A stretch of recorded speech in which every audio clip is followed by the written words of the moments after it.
Hey, everybody. Welcome back to another exciting episode of Star Trek Kvasir. I'm joined by the amazing crew before you today, getting ready to continue their 5-year mission across the Gamma Quadrant, dealing with minor various war crimes and also some major ones, and sending people into black holes that deserve it. Also, while not letting the Doctor have any kind of time to process information. So that'll be fun.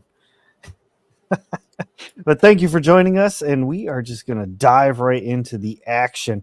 The ship has been traveling to its next destination with Lieutenant Kurek, who is at the helm in the captain's chair presently. And this is when Commander Jax returns to the bridge.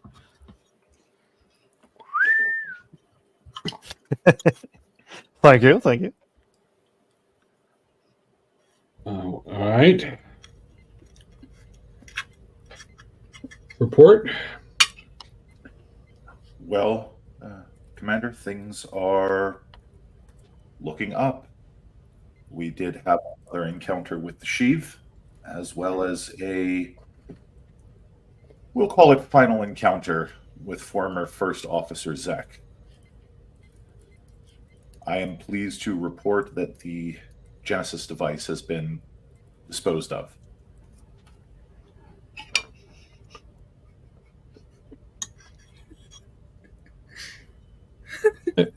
I feel as if you have given a report, but like a sandwich with no middle, all I have are the heels of bread. What are you talking about? Well, the transmission that we received from Zek was not entirely a trap. It would seem that Zek had hijacked the Sheev vessel, which had imperiled another member of the crew. When we discovered him, he had the Genesis device armed and ready to fire. What was he going to fire it at? He was going to fire it within the nebula. Okay. While on board the Sheev vessel. Was there a reason he was going to do this? He claims that it was to create a new Romulus. Huh. Was Zek somehow a Romulan and I missed it? To my knowledge, no. Okay, good. I like to think that my abilities of observation are at least somewhat adequate. So he claimed he was making a new Romulus. And he claimed this to you, so you would do what? Stand down and allow him to fire the Genesis device.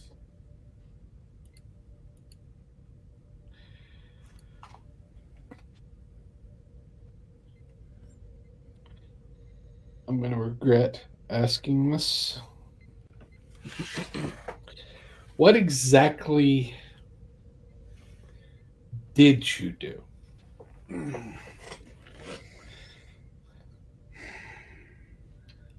I think it best if I describe the events in as much totality as I can. And Kurek will give his best explanation of the events. The Zek commandeering the Sheev vessel, the No. Hold on. Yeah, he'll stop you.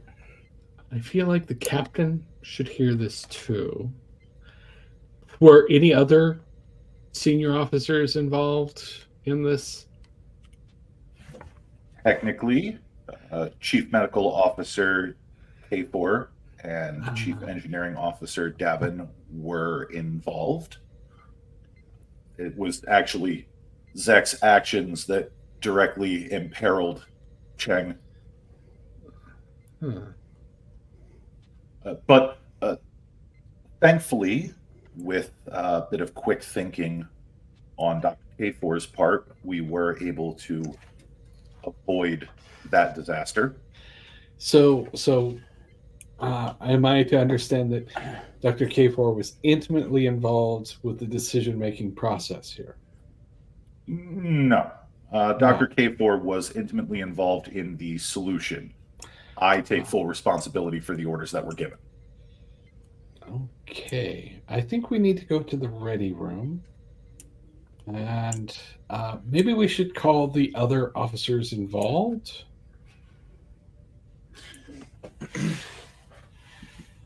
It would benefit from a more holistic approach to the events that occurred. I would imagine so. I think we need to have the doctor join us. And Dr. K4, could you join us in the ready room, please? Is this an absolute requirement, Commander? A significant event happened, and yes, we do need to have some sort of... Are you injured? Physically, no. Okay. Do you need to spend time with the counselor? I'm not entirely certain that would aid in my mental well-being.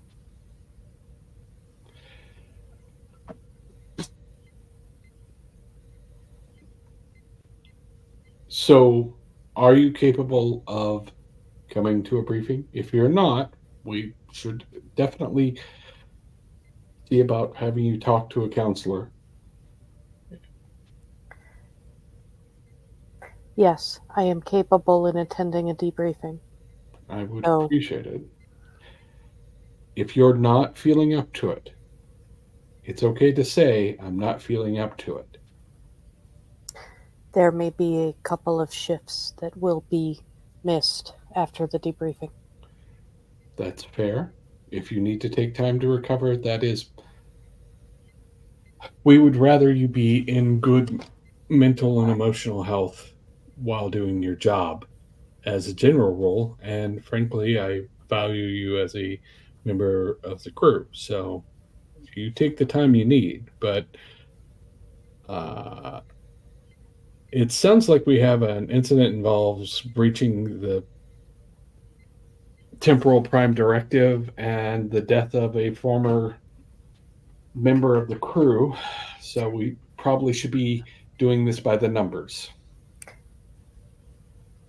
While I am not entirely sure it satisfies the definition of a breach of the temporal prime directive, considering it would be impossible for us to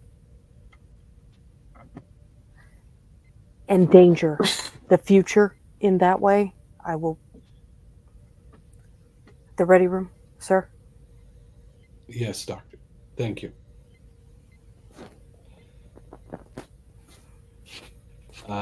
And you said that the chief engineer was involved as well?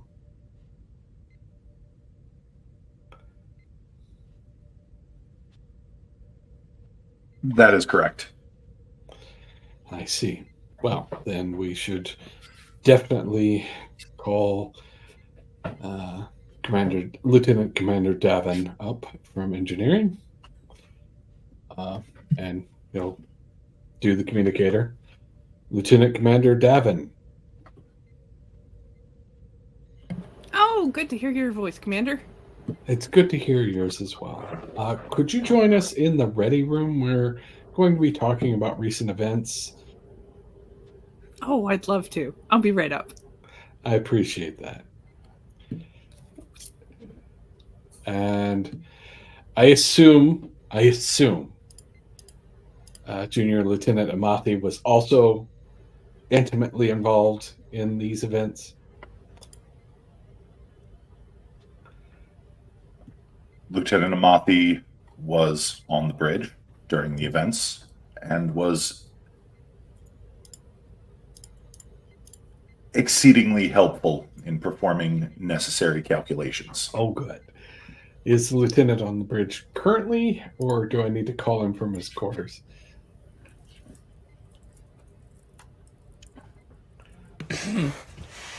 Amafi has probably been on the bridge the entire time, just very awkwardly standing behind the tactical console. Not like that's his station. He was at the science station, but he's just been kind of there poking his paws together, just kind of listening to the conversation. He's been wanting to like interrupt several times during the back and forth to basically say, it's my fault, it's all my fault, and like take blame for things that honestly is not his fault because that's what he does.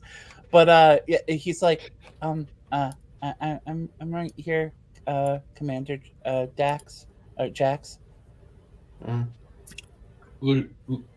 Junior Lieutenant Amathi, could you please join us in the ready room? Yes, sir.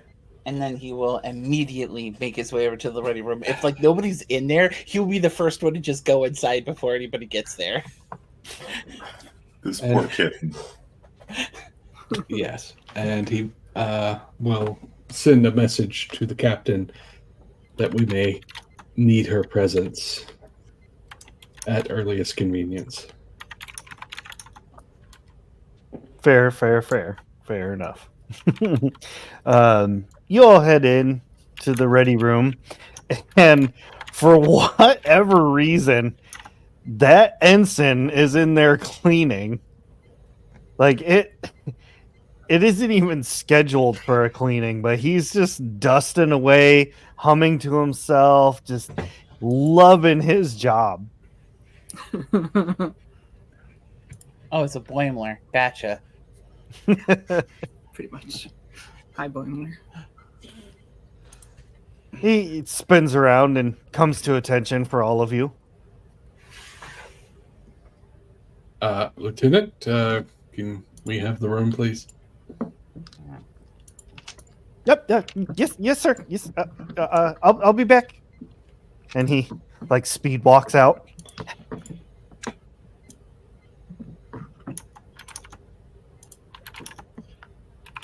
There's no running on the ship. That's not allowed. Nope. Not unless something's on fire. Everything's always on fire. That's not how it's supposed to be.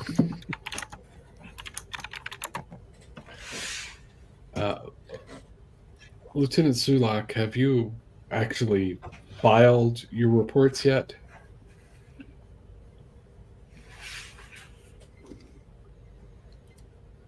Preliminary reports, yes. Oh, good. All right. Chief Engineer, Doctor. Commander! I believe we had an incident. I would like somebody to start at the beginning and go from there.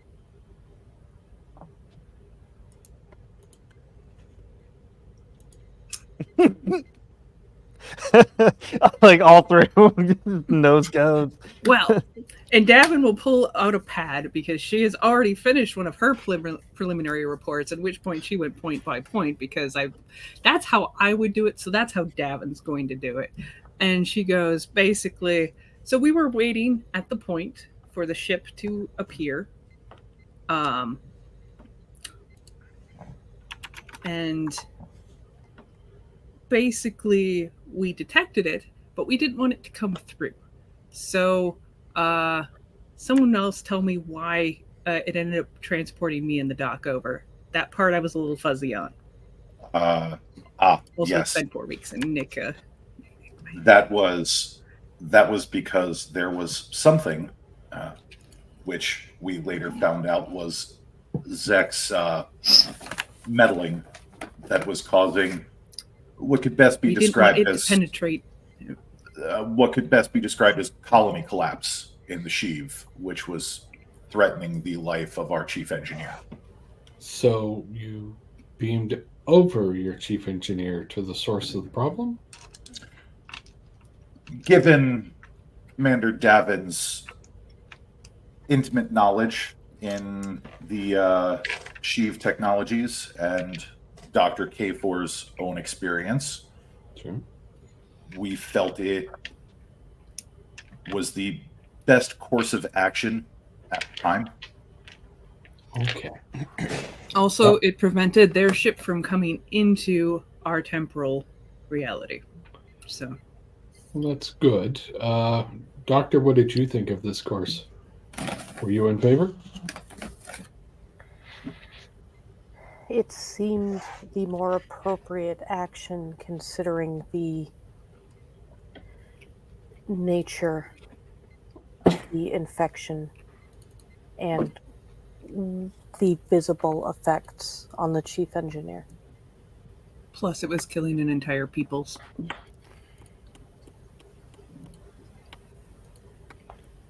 I see. I am one thing, but an entire race. Last time I knew we didn't stand for that sort of thing.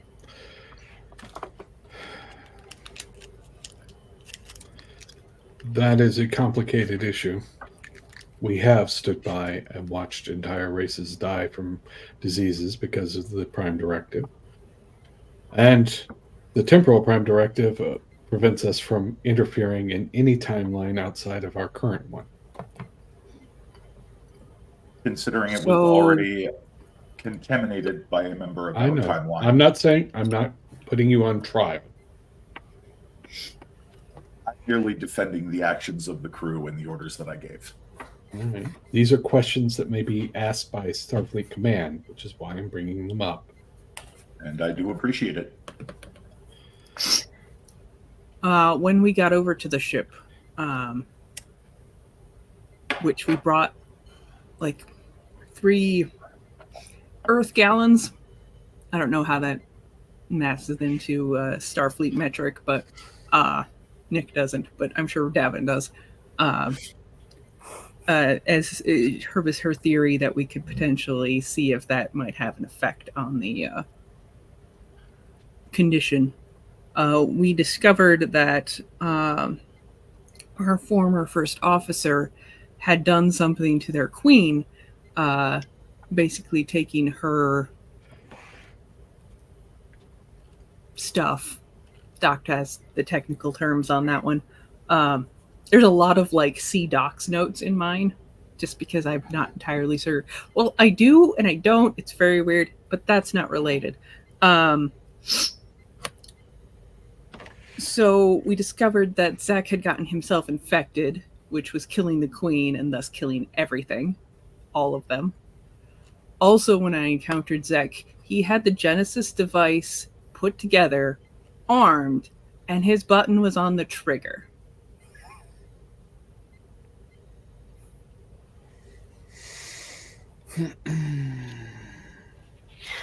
seeing this Sheev- and knowing that there is not a possible way that we would be able to disarm him and prevent the device from going off at the same time, I teleported him into the nearest, Davin would know this, but basically the corona of the black hole, whatever that is. The event. The event horizon. I teleported him into the event horizon of the black hole that ship was near in its temporal reality, thereby getting rid of the problem and ensuring the safety. The Sheev use hubs much in the way that the Borg have queens, with the difference being that the hubs appear to primarily function to keep the nanites functional rather than to combine everything in one collective intelligence. Okay. They have more free will, the Sheev, or at least they appear to, with the side effect being it is easier for a Borg drone to separate from the collective. If the Sheev do it, they die. Okay. Good to know. Lieutenant Amathi, because I know somebody will ask, not being there, was there any possible way to disarm that off-brand Genesis device without beaming it into a black hole, or perhaps beaming Zek with it? Amafi would speak up at this particular point in time, and he says, according to my scans and everything that was going on at the time, Commander Jax, he essentially had it on a remote trigger dead man switch kind of situation there. Any attempt to try to subdue him in that instance would have triggered it, and due to the fact of the matter that it was using proto-preadamant matter in the matrix, any type of effect that I could generate in order to try to shut it down would have detonated the matter and just destroyed the ship as it is anyway with the people that were on board. So I couldn't use that as an option. Why couldn't you just beam it out by itself? That's actually a really good point, sir, and I had not thought about that solution at the time. Okay. It's something that will probably be asked when they look at our reports. So There was a fear of a trigger. well, considering you were beaming it into a black hole already, wouldn't that have been a concern in beaming it anywhere? We wanted to make sure that the arming device and the device itself stayed in close proximity. Mm-hmm. Oh. I hadn't actually thought about that, sir.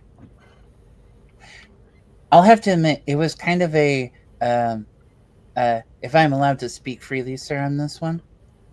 Of course. It was kind of a very dicey situation in the sense of, like, I was trying to come up with multiple solutions at the same time. And I will have to admit that the fact of the matter that we came up with any solution, at least in my personal opinion and professional opinion, is kind of amazing. Okay. Well, I think you've covered most of the matters here. I assume that the Sheev went back to their own time. That is an affirmative. The Sheev have returned to their own time. And now they There is- kind of look like. Oh, nope, never mind. Go. There is the slight complication that they have been inoculated using my own nanites. That's where the 3 gallons of her fluid come in. No. Yeah, that part was coming. That is probably going to be the one that will get the most attention, honestly. Oh, because that is us influencing a future timeline. Actually, sir, Yes? the temporal prime directive basically only protects in us going back in time and changing historical events. Those are technically only when there's violations of the temporal prime directive. We can't alter history, but other people can attempt to alter our history. It's not good. They shouldn't do that. I not at all. Sorry, sir. Yes. Our Temporal Protection Division has repeatedly said that they do not want us getting information from the future. This is going to be uncharted territory, to be honest, but I would be prepared for questions. I am already a uncharted history, so although now I've got some of the doc in me too, so that's interesting. And you would notice that her ears look slightly Vulcan. That's it. That's the only trait she got from Dr. K4. But her ears, like she will literally pull her hair back as she's talking, and you'll see Vulcan ears. Very well. It had a very interesting effect. Given the situation and that I wasn't there, or the captain wasn't there, and I cannot judge what information you had before you as to how you would end up with a better solution. Um, commendations all around for keeping everybody safe. I would have preferred to take Zach back and have him face trial, but So would we. Trust me. So would we. He uh, was also thoroughly infected by the things in me, so because he took them from the queen. Thoroughly infected. It wasn't pretty. but I appreciate you taking the time to explain what happened. Like I said, they will look at our reports and there will be questions. So make sure your reports are thorough.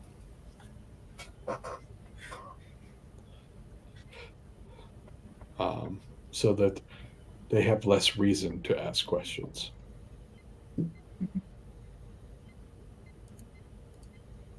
Okay? Do any of you need time off or time to recover? That sounds like it was a lot. Yes, sir. All right. I do expect you to at least do an evaluation with the counselor. I know you don't particularly trust that they would be able to help you, but if for no other reason than making sure that there is an objective third party helping you, at least go for an evaluation. Sir.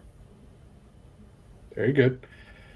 Other than that, everybody back to your stations. We have work to do. A moment in private, if you would, Commander. Of course. And Kirk is going to wait for everyone else to exit the ready room.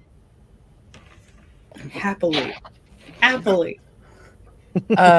Amathi's going back to his station. He got work to do. Got to stand on business. When you all go to leave, standing like 1 foot from the door is that ensign with like a towel in one hand and a spray bottle of isopropyl alcohol in the other. And he gets so excited, like you can see it on his face. Like he thinks the meeting's over. He's like, does it need cleaning now? Matthew will just kind of. Oh, yes, sir. Thank you. And he just kind of backs off a little bit. Then the door closes, allowing Commander Jackson, Lieutenant Sulak to speak. Commander Jax, it is my recommendation that if any disciplinary measures need to be enforced, I take the sole brunt of them. The crew is merely acting under my orders. Lieutenant, while I appreciate that instinct, the people who will actually make that decision are further up the chain of command than me. And I while will I say understand that, I will say this, Lieutenant. It sounds like a lot of snap decisions were made, and sometimes that's required. But you should always have someone around who can remind you of other options. If everybody in the room is just going to agree with what you say and what you decide, you can get ahead of yourself and make mistakes by missing other options. Understandable, Commander, and I will keep that in mind for the future. Damn, that's a...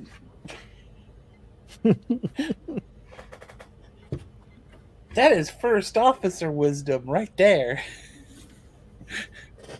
You got a good one this time. And with that, Kirk will head back to his station.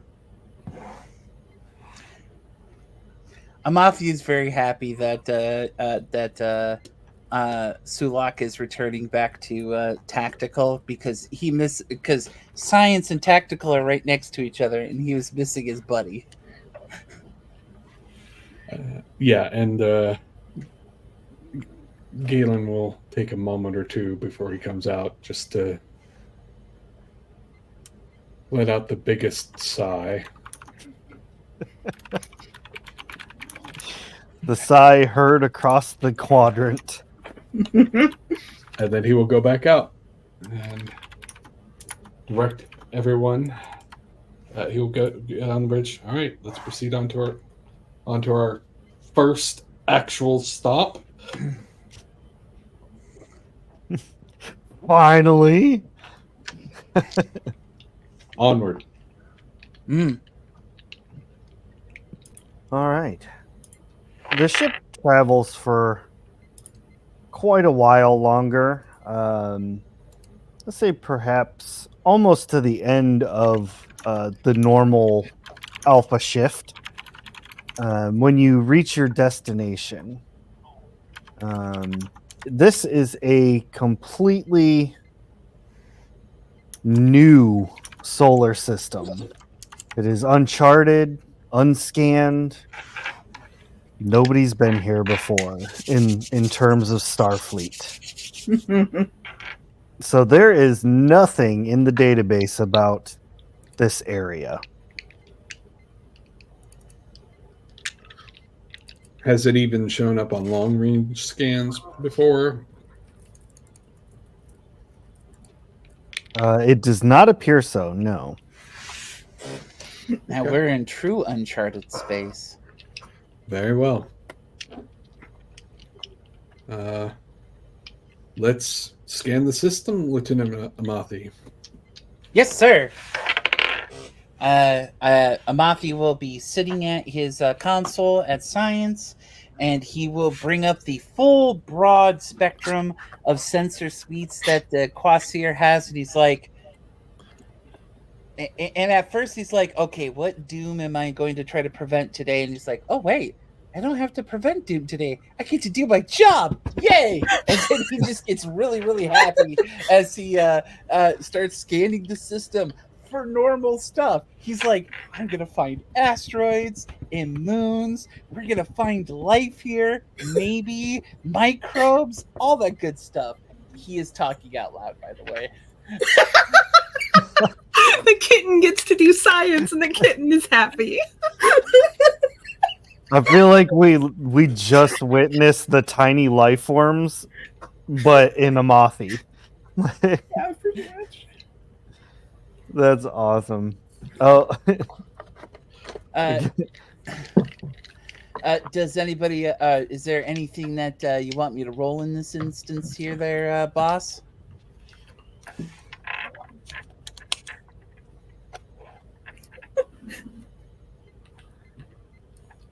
Ray, I think that was a question to you. Yes. Oh, you said boss. It threw me off. I'm like, I don't run this show. Y'all do. All right. So let's talk about what you find Awesome.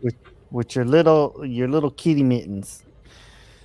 There is a binary system. Hmm. The two stars that inhabit this system. One is a class D. Appears to be a red dwarf. Oh, you know what? I read that wrong. They're both. They're both. Both red dwarfs? Yep. Okay. There are 8 planets and 20 moons. It's a pretty dim solar system with its a pair of red dwarfs. Any planets that have life on them, Lieutenant Amathi? Just a moment here. Let's see here. Yeah, Amathi is going to run for life signs. Wonderful, wonderful. So we got to look and see which one it is. It is this one. On the 6th planet from the second sun. No, wait. 6th planet. So the way the system is set up, and this is kind of Mm-hmm. kind of weird science because I get to make up science. The suns are on opposite ends of the solar system. There are 4 planets which orbit one sun and 4 that orbit the other. Oh. There is life on the 6th planet away from you at this current juncture, which would make it the 2nd planet from the 2nd sun. There is definitive life signs. And you are absolutely correct. This is a very dim system. So what Amathi would report is that we have this actually does kind of make sense by basically gravitational mechanics here. Is basically with the 2 red dwarfs and where they're exactly placed, if they are basically orbiting around each other, and then basically the 4 planets are orbiting around each one of the red dwarfs itself, basically there's enough gravitational pull between the 2 of them to actually allow them to orbit, but not enough to steal each other's planets, except in rare cases where if they actually get close to each other, they probably exchange planets. Amathi is probably going to be explaining this as we're going along. And then, so like occasionally, from what it looks like here, they actually exchange stars. The 6th planet the 6th planet that is away from us in this cycle or in this solar system does definitively have life signs. I'm detecting. Although with those life signs, am I detecting carbon-based life forms, or am I detecting a different type of life form? Because there have been silicon and energy-based life forms detected before. There definitely have, but in this case, they are carbon-based. Nice. Yeah, Amathi will say carbon-based life forms, and Amathi will be scanning for warp signatures and subspace anomalies around their planet. What a serendipitous time for you to scan and arrive in this system, because as you are running the scan, you detect the clear and telltale signs of the first ever warp drive system being powered online. No, not first contact. Amafi, like, Amafi just is like staring at his screen for a moment or so, and he's like, Captain, beep. He'll hit it, and he'll basically send the scans over to over towards Jax's panel that's on the captain's chair, so he could see the scans. All right. Well, that's exciting. First contact. Send the information on their biosphere to the doctor's office, just in case something comes up. Yes, sir. And see if we can see where their warp drive went. Yes, sir.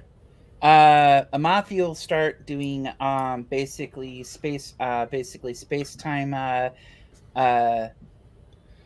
compulations to basically go with like which direction did they go to, how much warp speed did they actually achieve. If they got above 0.5 or 1, he will be surprised. All right. So as you're running your computations, they only got to about 0.3.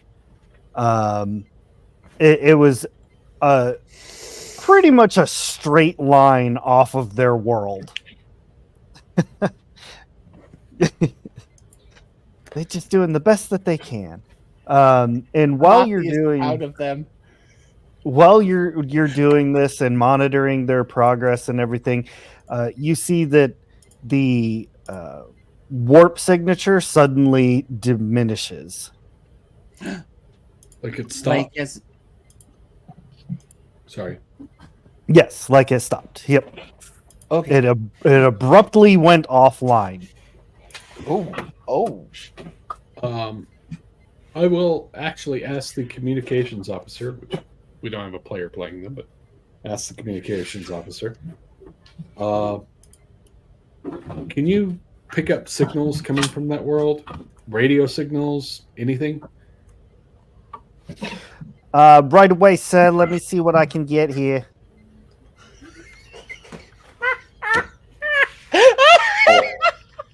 Always good to see that that Brooklyn has survived into the 23rd century.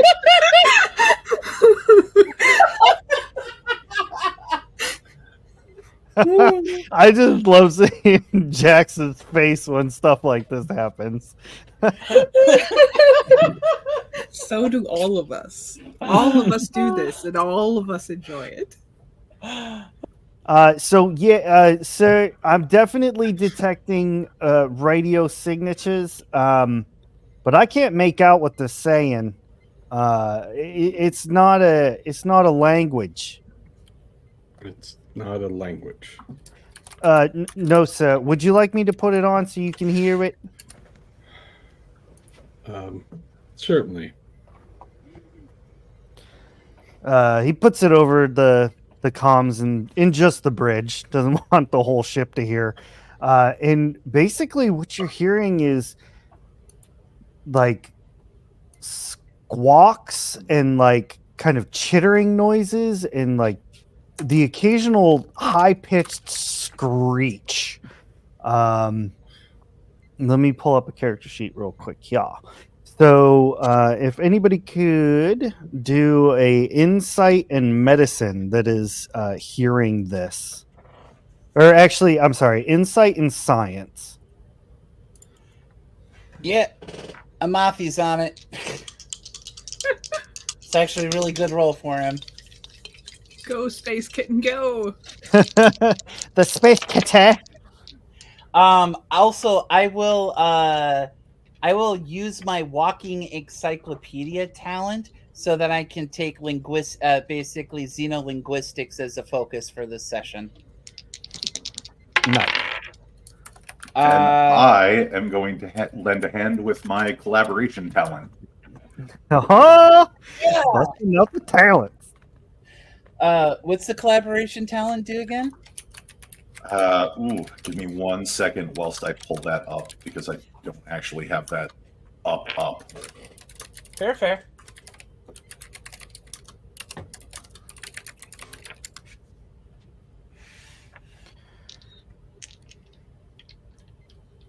The collaboration. So while all of this is happening, Doc, you're down in Med Bay, very content and happy because no one else is around you. How's this going for Doc? What are you doing down there during box time?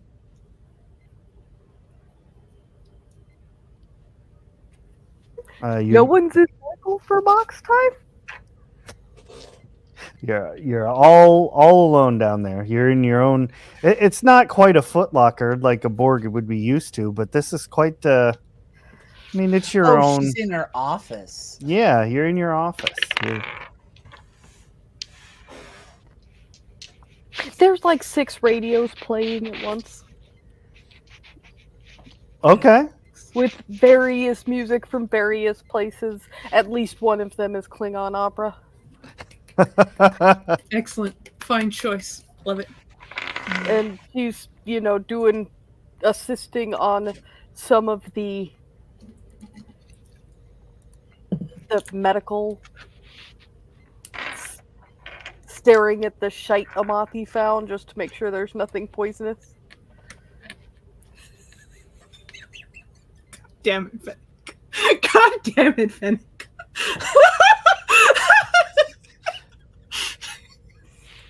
All right. Are you still creating more nanite weaponry to deal with species 8472?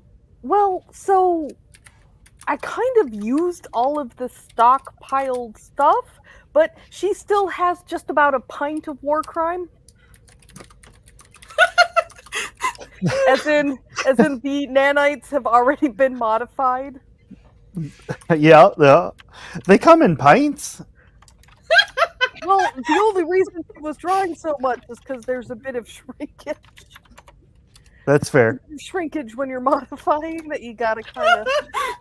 Is it because it's cold in the med lab?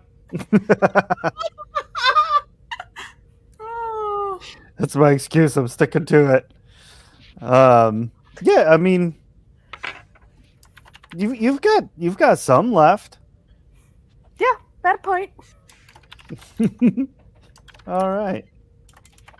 And while you're doing that, you're just taking all that in and trying to stimulate a collective. Kinda. Kinda, sorta. Okay. All right, that's fair. I mean, she's counting herself as getting off fairly lucky because even though she admitted to psychological trauma, no one has asked. I don't think anybody dares ask. I mean, Kirk did check to see if you were okay after you came back to the ship, but you seemed more keen on being alone than answering questions. Yep, fine, footlocker. Okay, bye. Well, and Gavin's aware because, was in the link too. And she just assumes that the doc deals like she does, either with alone time or just workaholic in it. So she's got very healthy coping mechanisms, and it's probably not helpful in this situation. Have I gotten a report from the ship's counselor indicating that she had had a meeting with Dr. K4? Not as of yet, no. Well, the ship's counselor's not in medical right now. It's fine. Fine. While we're doing this real quick, chat, can I get a D20 roll from you? That's exclamation point D20. And it should roll up a die. There is a cooldown on it, so if your roll doesn't appear, just give it a few seconds and then try again. It should go through. And while we're waiting for that roll, so Doc, you're kind of reclined back. You've got all these different audio sounds going and everything.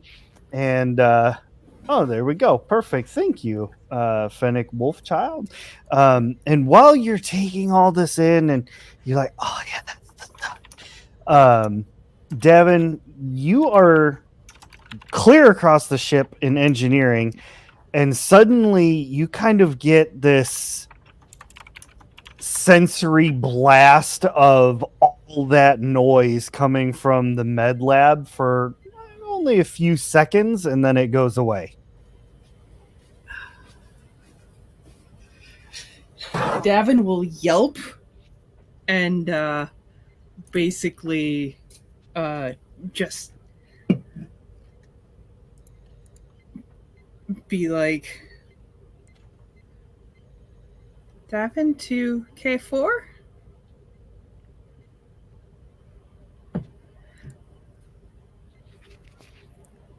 Gotta mute 6 different radios. Yes, Chang. Were you just listening to 6 radios at once? Also good selection on the Klingon opera, but I digress. 6 is all I have that are functional right now. Are we still somehow connected? This seems likely. Oh boy. We should probably investigate that later when we don't when we're off shift and have some free time and you've recovered. Sound okay? That might get awkward for you. As well as that was a blast of sound in my ears. I worry more about getting awkward for you. I'm used to it. We'll see how things go. Davin out.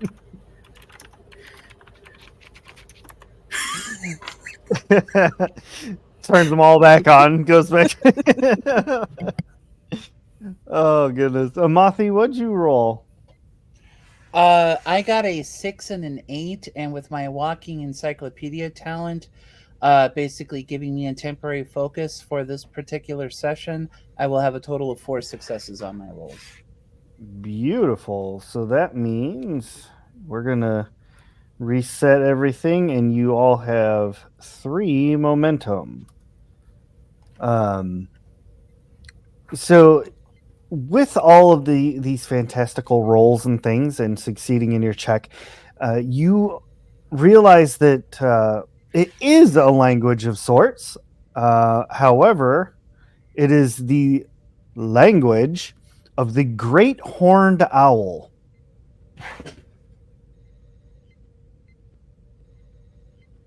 As in, This is going to be a hoot. I will make you pay someday. Never. You love it and you know it.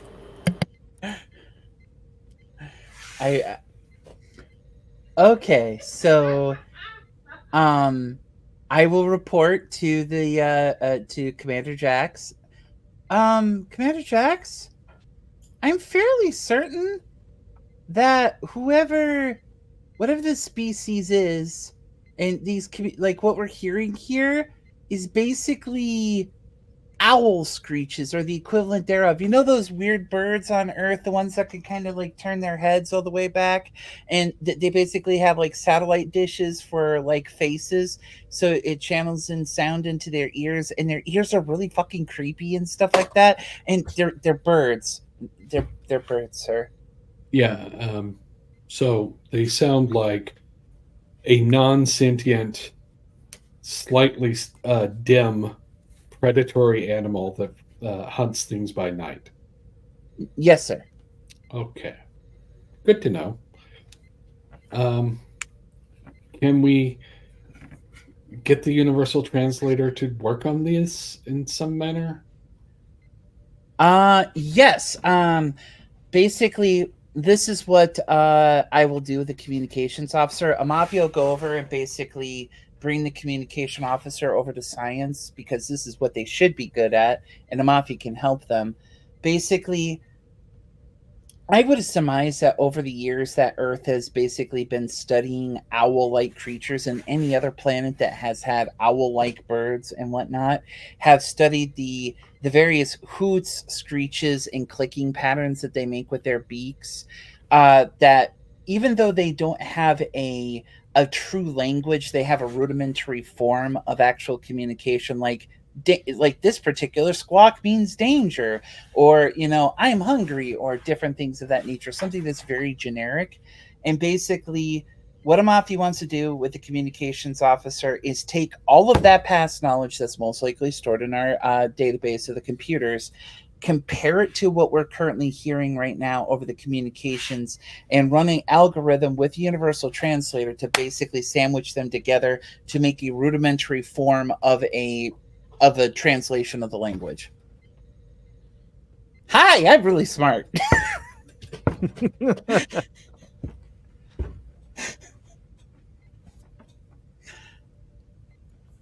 That's our kitten. So if you whatever role it is that you want me to make on that, I will attempt to do so. Or if you want me to or if we want to let the since it's a communications officer and they're they're the one that's going to be doing the work, Mafia will roll his eyes. Chat, I'm gonna need some more d20s rolled up, please, so I can get some more numbers. We did have another one. We had a 19 earlier, so I'm gonna use that. But yeah, the communications officer kind of looks at Amathi, and they're like, I don't know. I mean, I grew up on Earth, and I don't think birds can talk. Of course they can talk. Like they're talking right now. You're the one that put the communication up on the over the intercom. But they're not talking; they're just squawking. I'm sorry. I don't seem to recall you having a degree in xenolinguistics. Oh yeah, I've got 3 of them actually. Oh, so then you should be able to understand the language when you see one. If it was a language, yeah, but it's not. We'll call that an opinion. Sure, sure. He's just winging it.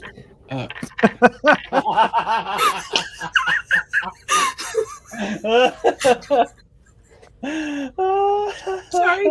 I mean, of course, I'm gonna do as Amathi is suggesting. I'm gonna go through and thoroughly cross-reference everything. But I don't know. I don't know if there's gonna be enough information to put together what they're saying. I mean, Do you concede that they are saying something? no, sir. Oh. I don't think they're saying anything. I think they're communicating, sure. Okay. I don't think they're saying anything. Do you think they're using telepathy? Possibly. Okay. I mean, I don't know. I'm not a zoologist. Ooh. In this case, given that they have proven the use of tools and a civilization, it would be safer to say that xenobiologists at best, certainly exobiology, but not zoology, as they are clearly intelligent species. Quick question. Sir, with all due respect, I mean, we aren't sure that they're the ones in charge here. I mean, the Russians used to send canines into space all the time. Yes, but we're scanning the signals from the planet. Are we not? And also the ship that was in warp. Yes. Are the ones on the planet matching the ones in the ship? Well, nobody asked me to check that. Are you? We need basic competence reviews here on the double. So hard. Lieutenant Remedial Amati, lessons for everyone. please take over the communication officer's position. Communication officer, go to your quarters, and we will review your competence to be on the bridge later. Aye, aye, sir. And thank God I don't have to do that accent anymore. This is where we find out he's Schmuckatelli's roommate. Everyone on board is related to Schmuckatelli, except y'all. Oh my god, it's the Spaceballs moment. Amathi will go to the station and basically he'll have communications and science basically all in one station. He'll actually kind of like sit in a chair and he'll kind of wiggle for a moment and he'll get this disappointed look, but he will get to work. He will basically work on the problem while Kosin goes and takes a break real quick. All right.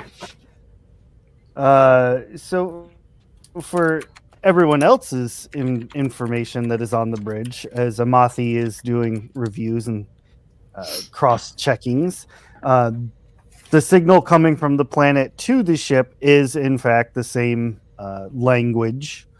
And after a few moments of cross-referencing, checkings, double checkings, this appears to be a call for help.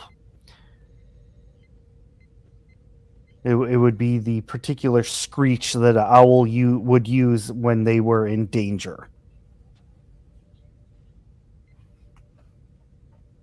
I will instruct Lieutenant Amati to put together the best he can do of some sort of message of that we are coming to help, and we'll see if we can assist them. They are a warp drive capable civilization, so Prime Directive is not a factor. We can just render assistance.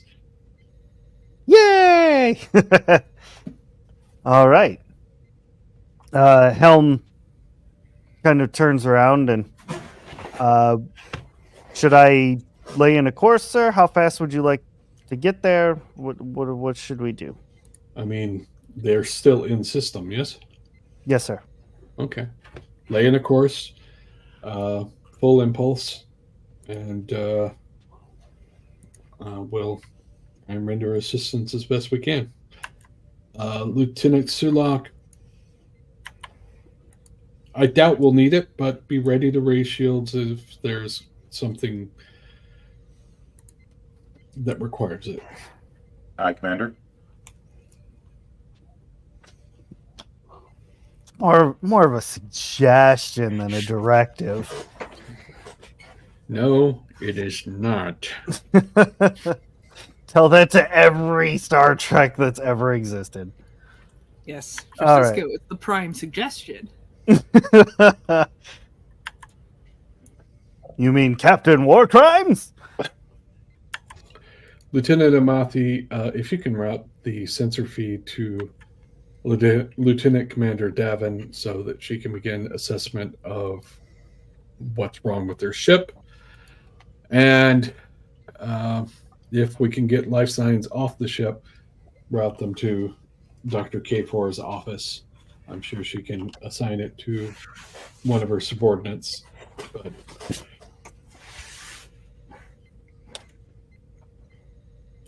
All right, so for Amathi to generate a appropriate response call, we'll do daring and science. And I got some good rolls from chat. So yeah, those 220s are fun. I like those. Because in this game, rolling higher is bad.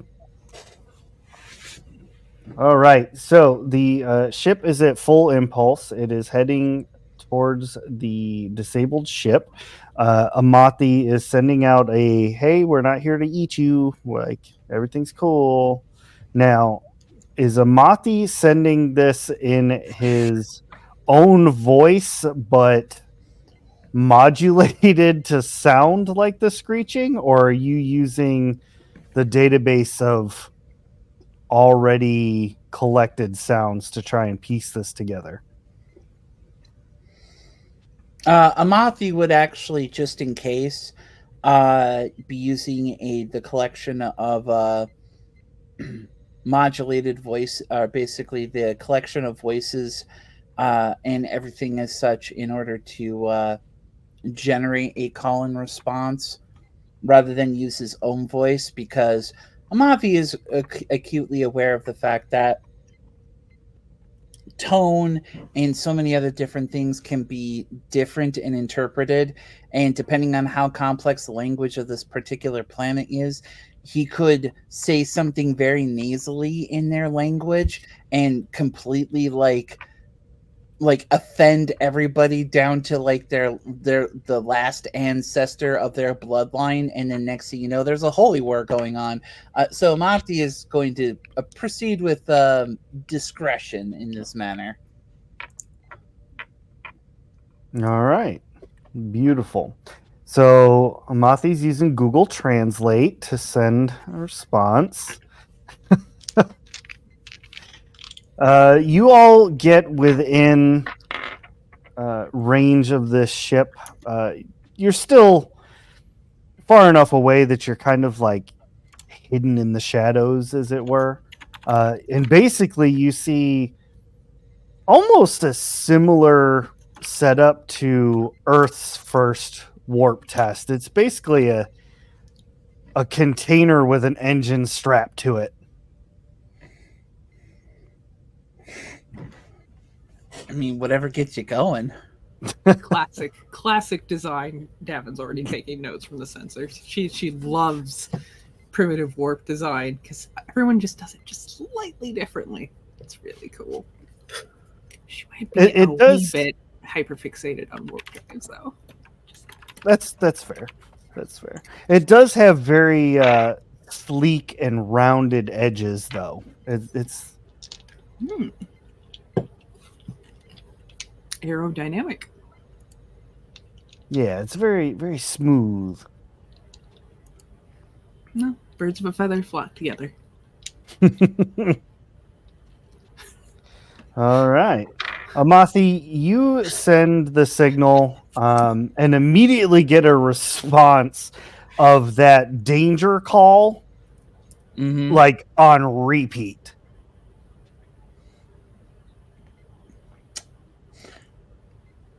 Amathi would like to run scans on their ship to see if it's like leaking any radiation, or if there's like some sort of buildup or problem that might cause an explosion or anything along those lines. Basically, he's assessing what the damage is or why it is that they've shut down. You detect that their warp core has lost containment.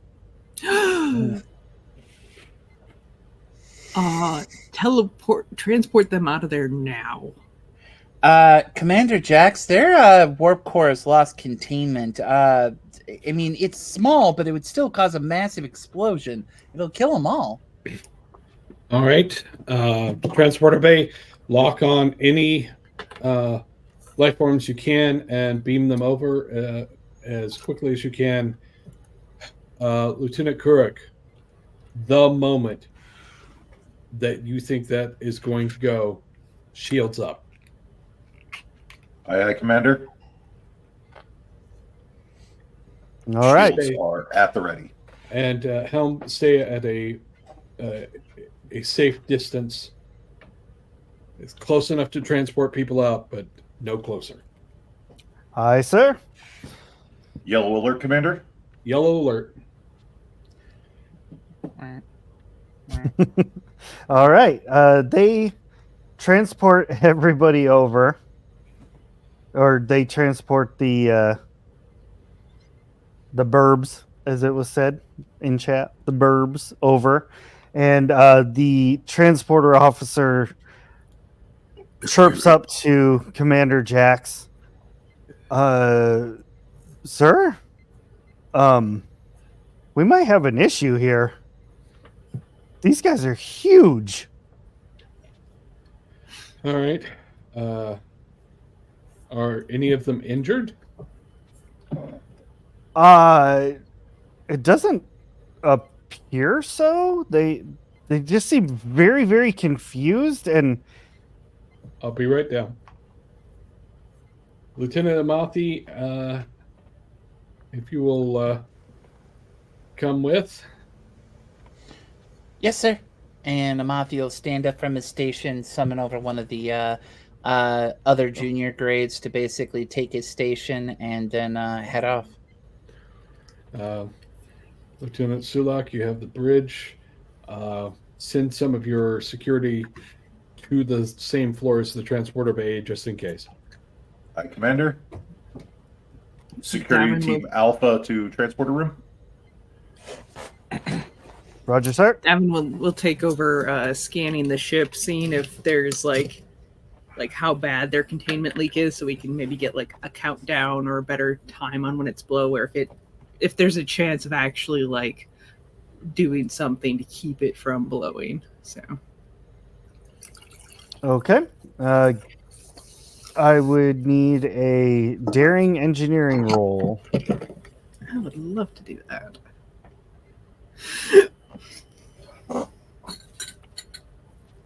How many momentum do we got in this? 3. Currently, right now, 3. All right, I'll take one for an extra die because you might as well spend it, you know? This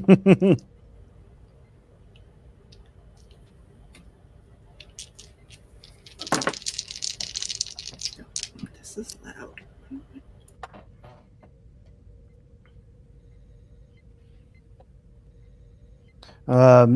Commander Jackson, Security Team Alpha, you reach the transporter room, and as the door opens, you see a transporter officer kind of not. They're backed up into the corner, but not because of any kind of aggression. You see that what can only be described as 10 to 12 foot tall bird human hybrids that are kind of flailing around wildly like a bird freaking out in its cage. Lieutenant Amathi, can you translate any of this? We can't hear you. Yeah, yes, sir.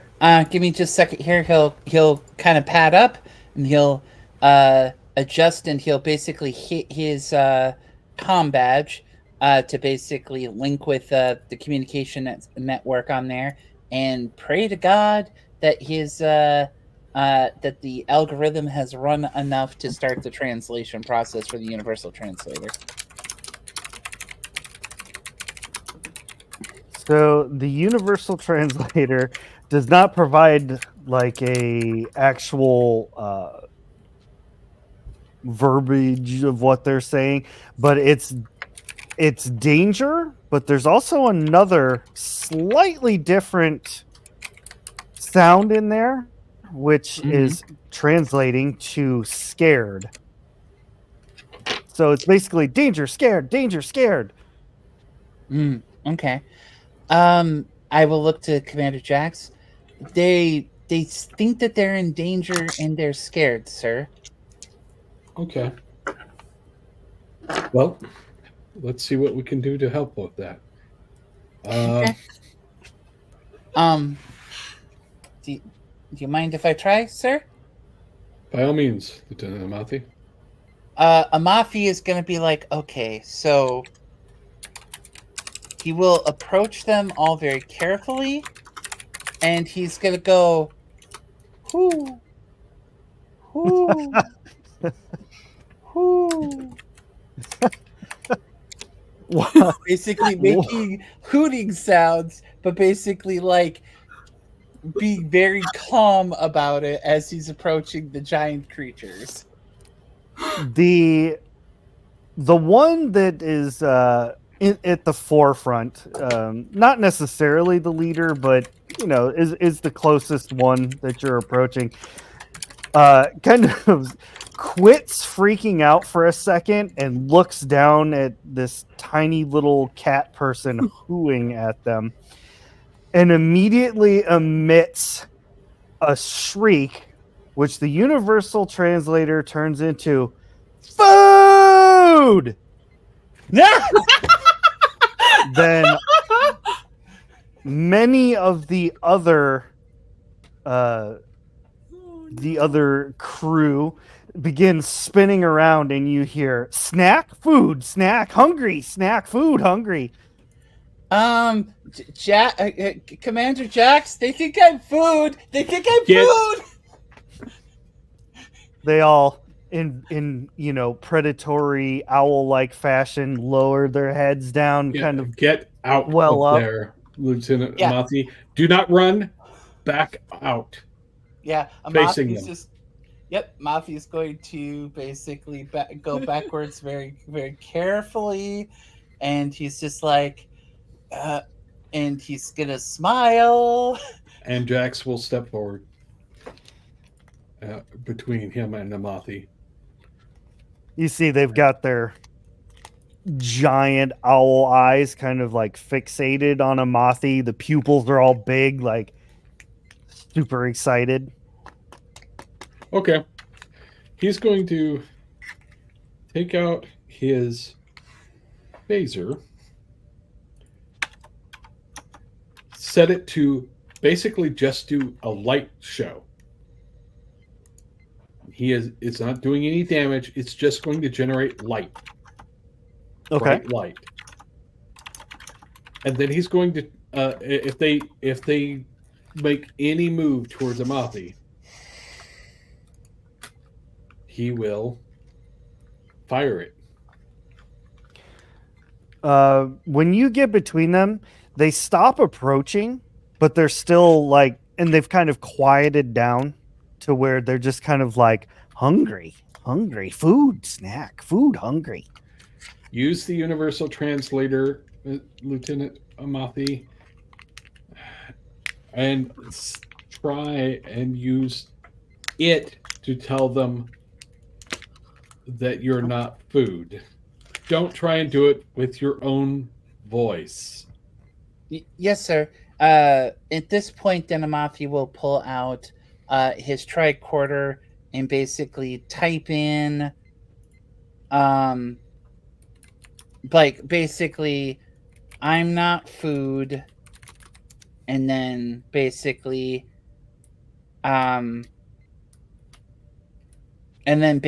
like a greeting on top of that. Okay.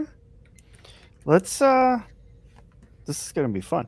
Let's change this into daring and command. Ooh. As you are attempting to calm them down. Now back on the bridge, Gavin, you have kind of figured out what's going on here. This is obviously like step one beta test of a warp engine. It lost containment, of course, and the way that it is leaking and the reactions are not happening properly. It appears that it will detonate in about 10 minutes, but the ship, the Kvasir, is far enough away that it might shake a little bit, but it's not going to do any damage. Is there any way to make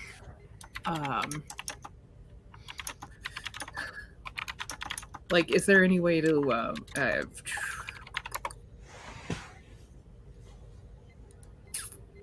Did it lose containment because like something broke or Yes. okay. They were experimenting, they did their best. It just wasn't good enough. We could dispatch the worker bees. It's an idea. It's a way to remotely repair whatever broke, see if we can stop the leak. Can't put them back on it for a while until it vents properly, but that's definitely an idea. And Doc, oddly enough, the Borg have never encountered a species like this before. Sorry, that roll was a long time ago. I wanted to resolve that. No, you're fine. Davin just basically was just going to be like, it. But if we can preserve their prototype so they can learn from it, I mean, they might be essentially warp capable, but at least what I remember learning is it's useful to understand where your mistakes went wrong to improve your designs in the future. Yes, I do seem to remember that being a sticking point for the professor. Mm-hmm. Oh, yes. He loved that I agreed with that, too, if I recall. Mm. Oh, so, yeah. Let's let's release the bees. Maybe they'll be all abuzz about our work. God, I hate you sometimes. There's going to be a hive of activity over there. You get some bees, and you get some bees.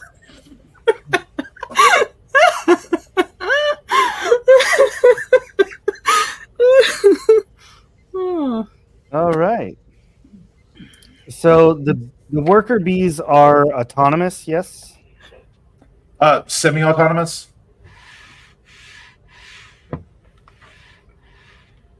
Okay. Very good about droning around. Nice. You release them and they head over to start doing their work and try to get this repaired. Can we bring up a feed from the worker bees so that we can actually see what's going on the view screen? Yeah, We absolutely. have to make adjustments as they go, based on what they're doing. When they get onto the ship and begin doing their work, the inside can only be described as a giant bird cage, complete with droppings and seeds and bones all over the place. Owl pellets, the huge. And as the worker bees are heading into engineering to begin doing their thing, you see that just gross chaos extended into that area. My question is do they have like hands at the end of their wings, or like how did they manipulate and do all this fine work? Is there any way to tell from the design and of the place and what we're seeing? Because Gavin hasn't seen them yet. I am glad that you asked that. What you are noticing, because you've never actually seen the creatures, what you're seeing in like the engineering and the ship itself is there is no fine work. This is all like if somebody put a ship together with Lincoln logs. Like this required no fine motor skills. Huh. So but a warp drive definitely does. A warp drive definitely does. You would think that.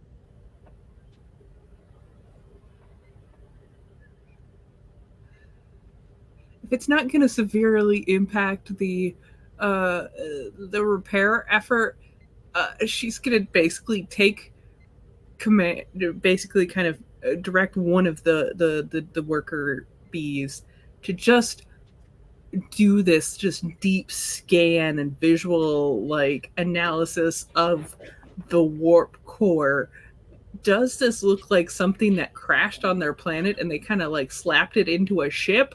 Oh, fuck me. God damn it. So what is the warp drive design familiar with anything we've got in our database?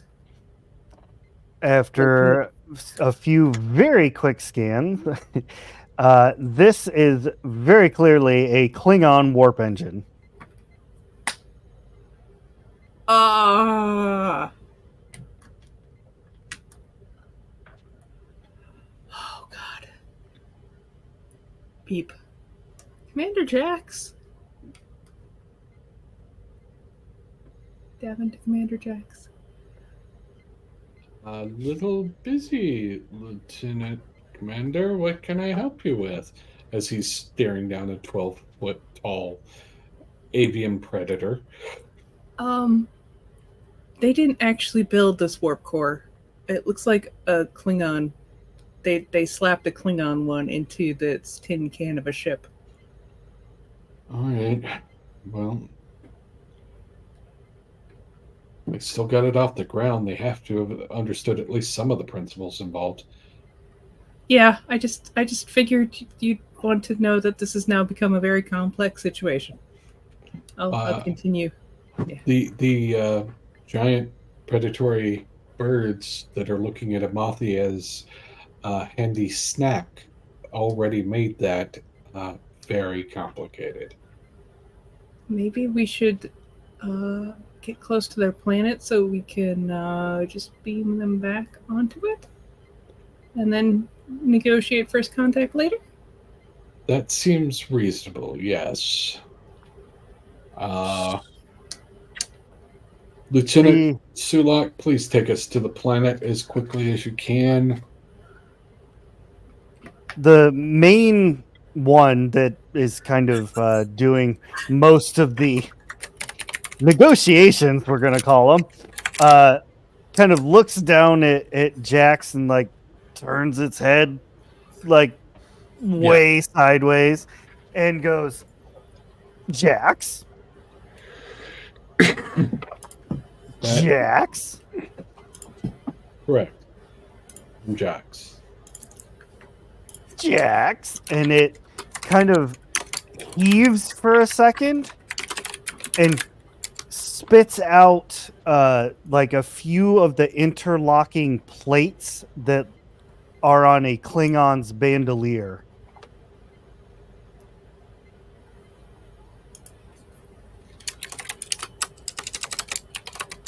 You know, like that fancy one that Worf had. Yep. Well, that is a mystery to solve once they are off the ship. Hungry? Hurt? Recommendation that we contain them. Yep. I will tell the rest of the crew that are in there. All right, everyone get out. Be facing them as you leave. Do not turn your backs on them. Do not run.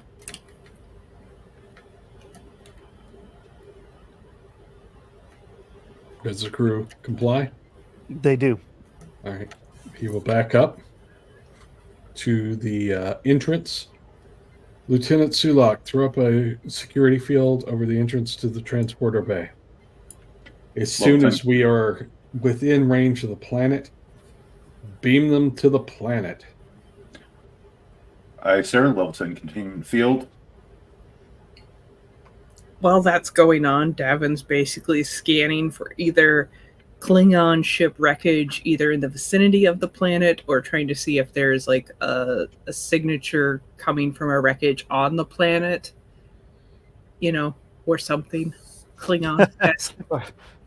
Something, anything. You do not detect anything Klingon related on the planet.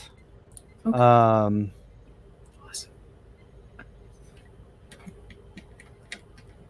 So you all... Sorry, go ahead. As we get closer, is there anything that suggests they have spaceflight capabilities? not warp capabilities, but can they get off the planet that they are on? Space shuttles and all that jazz. Impulse. Perfect.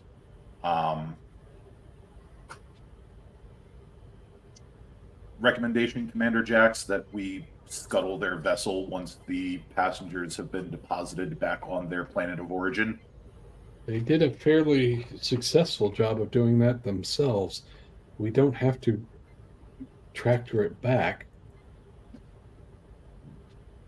Or just an ensuring that the job is done. And That might cross the line. Let's actually just deposit them on the surface. Aye, sir. I do believe that we will be able to repair their ship and it won't explode. So I don't know if we should take the Klingon warp core at the very least and give them the rest. But I at least kept it from exploding, even though it was no danger to the ship.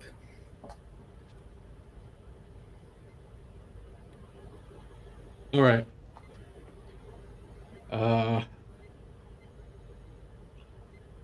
Are we able to beam them down?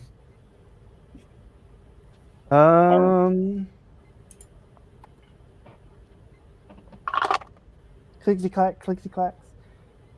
So yes, you are able to beam them down.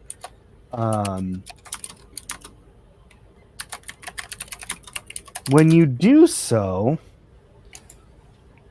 you all are on the bridge, Lieutenant Sulak. You get a radio signal coming from the planet's surface.